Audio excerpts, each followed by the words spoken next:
علیکم رحمۃ اللہ۔ آپ کا سوال ہے مغرب کی نماز کے بعد 6 رکعت کا پڑھنا، تو یہ روایت ضعیف ہے اور ضعیف جداً ہے، سخت درجے کی ضعیف روایت ہے۔ عن ابی ہریرہ رضی اللہ تعالی عنہ قال قال رسول اللہ صلی اللہ علیہ وسلم من صلی بعد المغرب 6 رکعات لم يتکلم فیہ بینہن بسوء، تو یہ روایت سندن سخت ضعیف ہے۔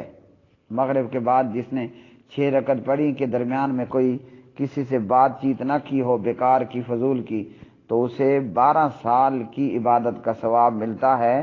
یہ روایت سندن انتہا درجے کی ضعیف روایت ہے، ترمذی میں 435 نمبر پر۔